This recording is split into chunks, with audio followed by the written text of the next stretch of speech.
और ब्रेक के बाद 10 का दांव में आपका एक बार फिर से स्वागत है। ब्रेक पर जाने से पहले हम बात कर रहे थे साइबर सिटी गुड़गांव की, जहां पर राव इंद्रजीत को लेकर के तमाम बहस हुई थी। लेकिन अब बात रोहतक की, जहां पर कैप्टन अभिमन्यु सिंह, जो कि मोदी के बेहद करीबी माने जाते हैं, उनको लेकर के हम बात करते हैं। सीधे चलते हैं। जवाहर यादव जी, ब्रेक पर जाने से पहले आप भी कुछ कह रहे थे, लेकिन अब सवाल अभिमन्यु सिंह पर आता है। जिस तरह से तमाम ये खबरें आ रही हैं कि मोदी के करीबी वो माने जाते हैं, लगातार मोदी का कद जो है वो राष्ट्रीय स्तर पर बहुत लंबा होता जा रहा है। ऐसे में क्या कुछ अभिमन्यु सिंह के लिए रोहतक में राजनीतिक फायदा नजर आएगा?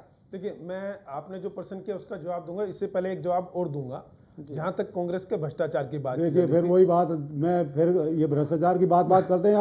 मुद्दा भ्रष्टाचार का नहीं है, यहाँ जो डिस्कशन हो रही है वो कुछ और है। या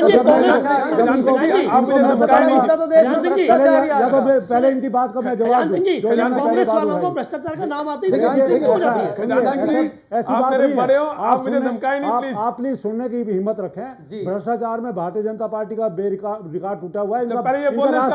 इनका राष्ट्रीय अध्यक्ष भी जेल की सजा काट रहा है। राष्ट्रीय अध्यक्ष इस पार्टी का जेल की सजा काट रहा हो, जिसका मुख्यमंत्री भ्रष्टाचार में पूरे प्रदेश को बर्बाद कर चुका हो, वो भ्रष्टाचार की बात करते हैं। और जो भ्रष्टाचारियों की कोड़ी भरते हो, वो आज भी अपने दम पर, वो उनकी हिम्मत नहीं है वो हरियाणा का चुनाव लड़ने, वो अपने हिम्मत नहीं है वो पूरे हरियाणा में चुनाव लड़ने। देखिए, अगर भ्रष्टाचार की बात करनी है तो भ्रष्टाचार पे बहस कर लीजिए। ये मैं बताऊंगा इनको कैसे क्या कहेंगे। मैं केवल ये कह रहा हूँ कि आज भ्रष्टाचार ऐसा मुद्दा है कि अगर हम विजेंद्र जी, इन्होंने भ्रष्टाचार के कुछ चीजें कहती है। मैं जवाब दे दूं। अब मैं जवाब देना चाहता हूं। देखिए, पहले विषय भ्रष्टाचार का आया था। जहां तक कांग्रेस के भ्रष्टाचार की बात है, हम बड़े स्पष्ट कहते हैं, बंगारू लक्ष्मण के ऊपर एक आरोप लगा, भारतीय जनता पार्टी ने कहा कानून अपना काम करेगा। भारतीय जनता पार्टी उनके साथ खड़ी नहीं हुई। दोनों भ्रष्टाचार में अंतर है। राजस्थान में इनके मंत्री बलात्कार में और चीजों में पकड़े जाते हैं। ये क्या करते हैं, जो बलात्कारी जेल में बंद है उनकी मां को चुनाव लड़ा लेते हैं इस विधानसभा में। हमारे साथ बंगारू लक्ष्मण ने जो किया वो उसकी सजा भुगतेगा अगर उन्होंने गलत किया। हम किसी भी मामले में साथ नहीं है। बीजेपी के मध्य प्रदेश में, हाँ सुनिए मेरी बात सुनिए। अब मुझे जवाब देने दीजिए। राघव जी के साथ जो हुआ, उनके साथ कानून ने अपना काम किया और भी भारतीय जवाब देने दीजिए। मैं चुप रहा ना, अब मैं चुप रहा, मेरा जवाब सुनिए। मेरा जवाब से मुद्दा नहीं है, ये बहस का मुद्दा नहीं है। अभी इनको जवाब देने में भी दिक्कत है। अगर ये प्रश्न करेंगे उसका जवाब दिया जाएगा। जवाब देने दीजिए। प्रश्न भी करेंगे, इसका जवाब सुनिए ना। देखिए, एक टारगेट पे ये प्रश्न भी करते हैं और उत्तर भी नहीं देने देते। उस बहस ऐसा नहीं चलता राजनीति में। आपने प्रश्न किया और सबसे बड़ी बात है, सोनिया गांधी की बात करता हूं मैं। ये भारत का दुर्भाग्य है। नहीं, मेरी बात देखिए, अब आप ये सुन बोलने देंगे नहीं। पहले ये बोलने से मुझे बताइएगा। शोर बजाना भारतीय जनता पार्टी की आदत है। जब बोलने बताइएगा मुझे। एक झूठ को 100 बार बोलेंगे, ताकि एक झूठ को 100 बार बोलने से लोग समझे अगर ये सच बोल रहे हैं। अगर उनके जो भी अगर वो आरोप लगा रहे हैं या फिर अगर कांग्रेस के बारे में बोल रहे हैं, अगर ऐसे कोई भी अगर ऐसी टिप्पणी कर रहे हैं तो उसके लिए आपको पूरा समय दिया जाएगा। बस केवल एक बात है कि उनकी बात सुन ले, ताकि सब लोग एक एक करके बोलेंगे तो बात सुन रहे हैं। शुरू से पहले से लेकर अब तक इन्हीं की बात तो सुन रहे हैं, और तो किसी की बात सुनी नहीं है। अभिमन्यु सिंह की बात देश का दुर्भाग्य देखिए, देश का दुर्भाग्य देखिए। जो मुद्दा है, मुद्दे पर बहस करनी। ठीक है, चलिए अब अभिमन्यु सिंह, कैप्टन अभिमन्यु पे भ्रष्टाचार कहाँ गया? कैप्टन अभिमन्यु पे बात तो वहां से निकल कर राजस्थान में भ्रष्टाचार हो गया, वहां बलात्कार हो अब ये गया। चाहेंगे कि हम इनके अनुसार बोले। रोहतक की बात कीजिए। अच्छा, सही बात। इनकी दावेदारी रोहतक से कितनी दावेदारी सशक्त है? अच्छा, मुझे प्रश्न किया, उसका जवाब मुझे देना होगा। मेरा खजान सिंह से निवेदन है, मेरे बोलने के बाद वो जो मर्जी बोले मैं सुनूंगा। बिल्कुल खजान सिंह जी, इनकी बात का दुर्भाग्य है, ये देश का दुर्भाग्य है। भ्रष्टाचार से भी बड़ी मैं देश की रक्षा की बात करता हूं। ये देश का दुर्भाग्य है कि एक महिला 1968 में, नहीं सुनिए मेरी बात, आपके अनुसार नहीं बोलूंगा जी। मैं अपनी बात करूंगा। नहीं, मैं अपनी बात करूंगा, मैं आपके अनुसार नहीं बोलूंगा। ये देश का दुर्भाग्य है, एक महिला 1968 में भारत में शादी करके आती है, वो प्रधानमंत्री आवास में रहती है और 1983 तक वो भारत की नागरिकता नहीं लेती।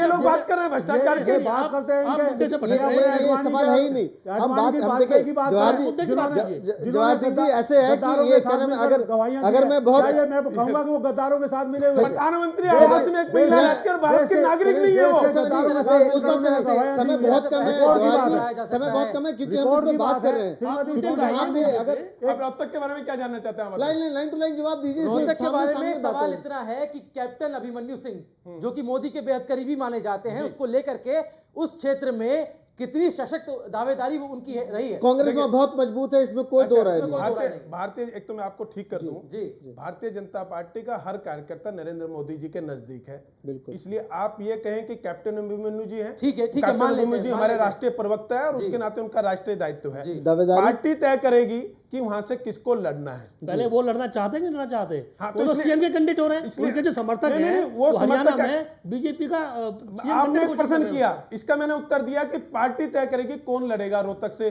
अभिमन्यु जी लड़ेंगे तो उनका स्वागत है। अभिमन्यु जी को अपनी बात जहां राष्ट्रीय नेतृत्व को कहनी होगी करेगी। अंत में चुनाव चयन समिति जो हमारी है वो तय करेगी, उसमें जो भी लड़ेगा वो भी हमारा कार्यकर्ता देखिए विजयन कैप्टन जी, साहब भी लड़ेगा तो एक ईमानदारी से निश्चित रूप से कैप्टन साहब भी लड़ेंगे तो वहां से जीतेंगे। विजयन जी, कैप्टन अभिमन्यु वहां से चुनाव नहीं लड़ना चाहते, कारण जी वो सीट दीपेंद्र हुड्डा का बड़ा होल्ड है। बिल्कुल कैप्टन अभिमन्यु वहां 2-3 बार मात खा चुके हैं। बिल्कुल उनका ख्वाब ये है कि जाट के तौर पे उनको हरियाणा में बीजेपी का सीएम प्रोजेक्ट किया किया जाए। जाए। रेवाड़ी रैली के बाद उनके समर्थकों ने खुद उनके जो ऑफिशियल पेज है उस पर भी ये बात शुरू हुई थी और वहां अब क्योंकि रामविलास को घोषित कर चुके हैं, अब तो विद इन फाइट पार्टी है। मैं तो दोनों लड़ेंगे कि नहीं? आपके ही चैनल पे एक मिनट आपके ही चैनल पे आपने मुझे बुलाया था, इस विषय पे डिबेट हुई थी। जो पेज था वो कैप्टन अभिमन्यु जी का पेज नहीं था, उनका ऑफिशियल बयान भी आप लोगों ने दिखाया था और मैंने भी ये किया था। अच्छा जवाहर जी, इसमें अनिल जी एक छोटा सा सवाल है अजय झा जी से कि अजय जी क्या अब बीजेपी में भी वही चलन शुरू हो गया है? क्योंकि जिस तरह से नरेंद्र मोदी जी का कद इतना बड़ा हो गया है,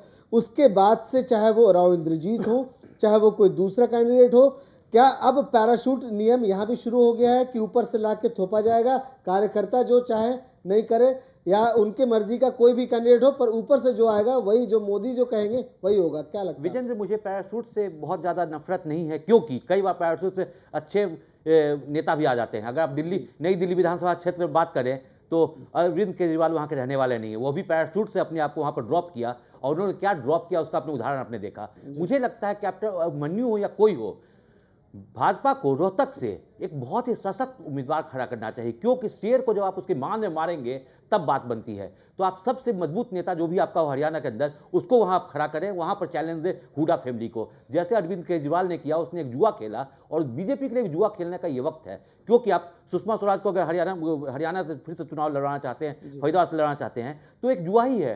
तो जुआ खेलो तो जम कर खेलो, बड़ा दाव खेलो। तो ऐसे में अगर कैप्टन अभिमन्यु सबसे बड़ा उनका उम्मीदवार है तो वही लड़े, नहीं तो ऐसे उम्मीदवार का लड़े जो कि उसको हरा सके। नहीं पर यहाँ पे तो 80% अनिल जी 80% जो है वो पूरा, क्योंकि मोदी जी का कद इतना बड़ा हो गया है कि जो 80% लोग जो चुनाव लड़ने के लिए जा रहे हैं वो मोदी फैक्टर के इस पे जा रहे हैं। अब जो लोग यहाँ पे सामने आ रहे हैं, अब उनके पास जो अगर कैंडिडेट की बात करें तो वो 20% है कि चलो ठीक है ये कैंडिडेट अच्छा कैंडिडेट है, लोग इसको चाह रहे हैं, और बाकी 80% जो है मोदी फैक्टर सामने आ रहा है और इस बल पे सामने आ रही है बीजेपी। अनिल जी इस पे आप क्या कहेंगे? देखिए मोदी फैक्टर तो काम करेगा जी, मोदी फैक्टर काम कर रहा है जी। राव इंद्रजीत सिंह जो भाजपा का दरवाजा खटखटा रहे हैं जी। उसमें मोदी फैक्टर का बहुत बड़ा रोल है। हरियाणा में मोदी लहर है। नहीं, मोदी लहर हरियाणा में नहीं पूरे देश में है, इस बात को आपको स्वीकार करना पड़ेगा। ये बात अलग है कि वो लहर अरविंद केजरीवाल ने उसकी जो गुब्बारे में पिन थी वो दिल्ली में लाके लगा दिया। जो राव इंद्रजीत सिंह भी दरवाजा खटखटा रहे हैं बीजेपी का, उसका कारण भी नरेंद्र मोदी एक कारण है।